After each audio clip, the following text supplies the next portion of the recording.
अवधूत चिंतन श्री गुरुदेव दत्त. श्री स्वामी समर्थ. धनत्रयोदशी हा दिवाळीतला अतिशय महत्त्वाचा दिवस असतो आणि धनत्रयोदशीला लक्ष्मी मातेला प्रिय अशा काही वस्तू आपल्याला घरी आणायच्या आहे. त्या वस्तू आणायला अजिबात विसरू नका.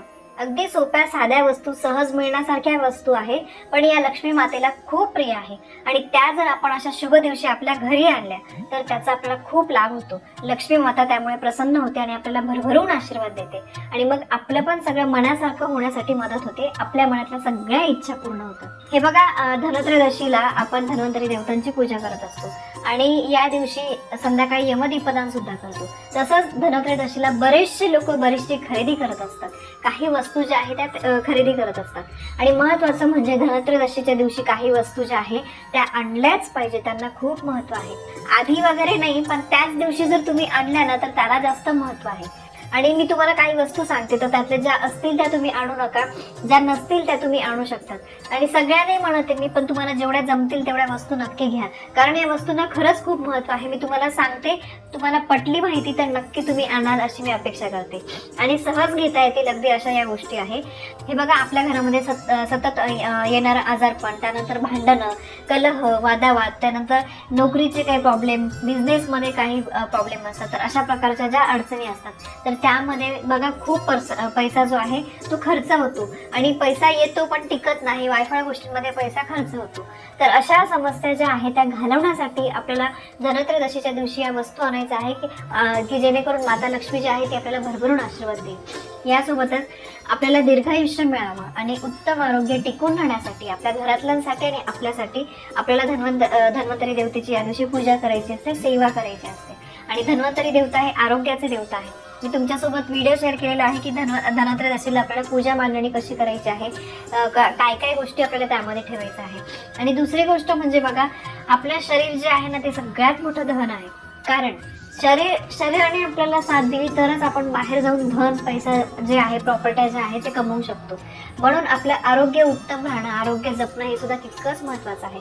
म्हणून धनत्रयोदशीच्या दिवशी आपल्याला धन्वंतरी देवतेची पूजा करायची आहे, कारण धन्वंतरी देवा हे देवांचे वैद्य आहेत, ते आरोग्याचे देवता आहे. तर त्यामुळे धन्वंतरी देवतांचा आपल्याला फोटो आणायचा आहे. बघा, फोटो नक्की आणा. मूर्ती आणण्यापेक्षा धन्वंतरी देवतेचा फोटो आणा तुम्ही. कारण काय, तो फोटो आपण नेहमी देवघरात नाही पूजत, तर तुम्ही धनत्रयोदशीच्या दिवशी पूजून परत देवांचं जिथे सामान तुम्ही ठेवता तिथे तो व्यवस्थित वस्त्रामध्ये गुंडाळून ठेवू शकता. त्यामुळे धनत्रयोदशीच्या दिवशी तुमच्याकडे धन्वंतरी देवतेचा फोटो नसेल तर नक्की आणा. मी तुम्हाला स्क्रीनवर पण दाखवते कसा आहे, तो नक्की आणा. यानंतर दुसरी गोष्ट म्हणजे हळकुंड. हळकुंड हे लक्ष्मी मातेला खूप प्रिय आहे. बऱ्याचशा उपायांमध्ये लक्ष्मी मातेला प्रसन्न करून घेण्यासाठी आपण हळकुंडाचा उपाय करत असतो. तर त्यामुळे या दिवशी न विसरता थोडे आणा तुम्ही. 2-4 आणले हळकुंडाचे जे तुकडे असतात ते तुम्ही अख्खे आणा. तर ते तुम्ही 2-4 आणले तरी चालेल, पण हळकुंड आणा आणि त्याची तुम्हाला फक्त हळद कुंकू अक्षता अर्पण करून किंवा तुमच्या देवारातल्या लक्ष्मीला ते अर्पण करा. असे अगदी छोटे छोटे काही वस्तू आहेत ज्या लक्ष्मी मातेला अतिशय प्रिय आहे.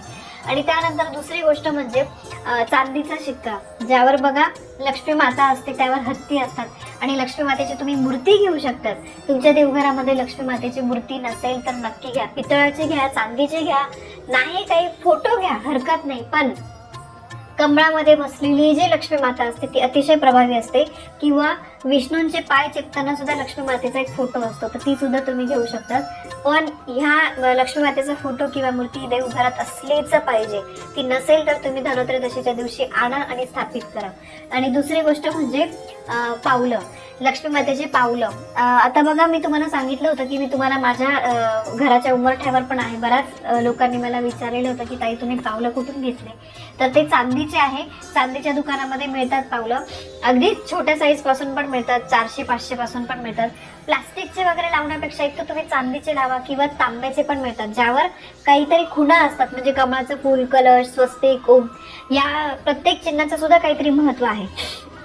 त्याचा एक स्पेशल व्हिडिओ आपल्या चॅनलवर आहे की या प्रत्येक पावलावर जे प्रत्येक खूण आहे तर त्याचा अर्थ काय आहे. तर प्लास्टिकचे वगैरे लावण्यापेक्षा, आता दिवाळीचं बघा बाजारामध्ये बरंच फॅन्सी असे पावलं वगैरे येतात, ते लावण्यापेक्षा या पावलांचा जास्त प्रभाव असतो. तुम्हाला कुठे मिळाले तर अतिउत्तम, किंवा मी तुम्हाला स्क्रीनवर नंबर देते, त्यांच्याकडे ते चांदीचे पावलं चांदीचे नाही, तांब्याचे पावलं ते तुम्हाला मिळतील, ज्याच्यावर अशा चिन्ह आहे. ठीक आहे. यानंतर दुसरी गोष्ट म्हणजे स्वस्तिक. तुम्ही तुमच्या दरवाजासाठी तुम्ही स्वस्तिक घेऊ शकता. पितळाचं घ्या. परत मी तेच सांगेल, प्लास्टिकचं वगैरे लावण्यापेक्षा पितळाचं किंवा तांब्याचं किंवा चांदीचं अगदी पातळ असं स्वस्तिक मिळतं. ते खूप महाग पण नाही, अगदी तुम्हाला 400-500 रुपयांपर्यंत मिळतं. तुम्ही बघा चांदीच्या दुकानामध्ये, किंवा तुम्ही तांब्याचं किंवा साधं पितळाचं तुम्ही लावलं, धातूचं लावा. धातूचं लावलं ना त्याचा प्रभाव जास्त पडत असतो. यानंतर दुसरी गोष्ट म्हणजे तुम्ही लक्ष्मी मातेला त्या दिवशी मुकुट किंवा तुम्हाला देवांसाठी वस्त्र घ्यायचे आहे ते तुम्ही घेऊ शकता. देवांसाठी आसन घेऊ शकता.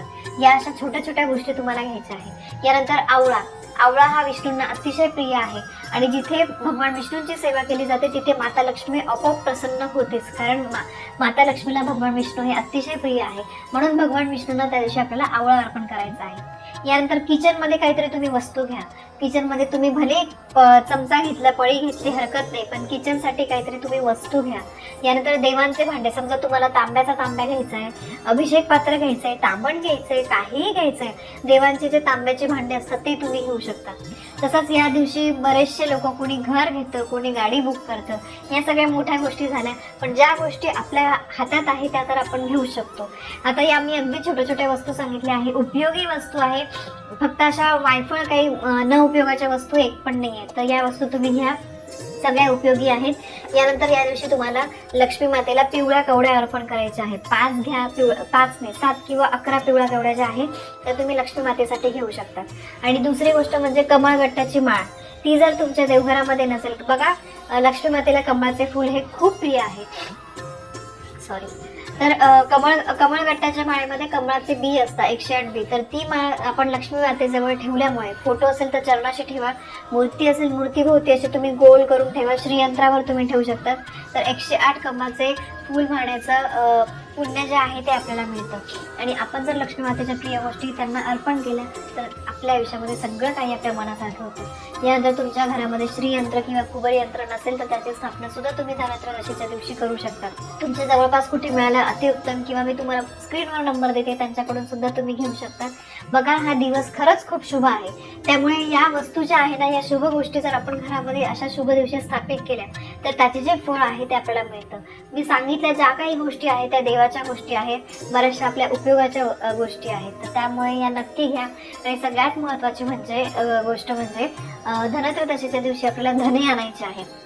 त्या दिवशीच घ्या. धनांना खूप महत्त्व आहे. धन्यांना खूप मौल्यवान वस्तू ती समजली जाते. तर त्यामुळे तुम्हाला धनत्रयोदशीच्या दिवशी अगदी नैवेद्यासाठी तुम्ही थोडेसे आणले, 20-1 रुपयाचे, 10 रुपयाचे तरी चालेल, पण ते धनत्रयोदशीच्या दिवशी तुम्ही आणून संध्याकाळी धन्वंतरी देवतांना तुम्हाला त्याचा नैवेद्य दाखवायचा आहे. धने आणि गुळाचा नैवेद्य आपण दाखवतो, मी व्हिडिओमध्ये सुद्धा सांगितलं आहे. तर या सर्व गोष्टी तुम्ही आणल्या ना, तुम्हाला देवघरामध्ये ठेवून तुम्हाला त्यांना हळद कुंकू अक्षता अर्पण करायचं आहे, फूल अर्पण करायचं आहे. ओम श्री महालक्ष्मी नमः या मंत्राचा तुम्ही 11 वेळेस 21 वेळेस जप करा. आणि त्यानंतर या वस्तू ज्या आहे ते देवी आईला अर्पण करा, लक्ष्मी मातेला अर्पण करा. तर या अतिशय महत्त्वाच्या वस्तू आहे, नक्की आणा. ह्या खूप प्रभावी वस्तू आहे. यामुळे माता लक्ष्मी घराकडे आकर्षित होते, ती आपल्या घरामध्ये वास करते, आपल्या घर सोडून ती कधीही जात नाही. आणि माता लक्ष्मीची जर आपल्या घरावर एकदा कृपा झाली ना, तर मग आपल्याला आयुष्यामध्ये काही नको असतं, आपल्याला सगळं अगदी भरभरून मिळतं. तर या अतिशय महत्त्वाच्या वस्तू तुम्ही आणाल अशी मी अपेक्षा करते. माहिती आवडली असेल, व्हिडिओला लाईक करा, शेअर करा, कमेंट करा. पुन्हा भेटूया अशा एका नवीन माहितीसोबत. तोपर्यंत श्री स्वामी समर्थ.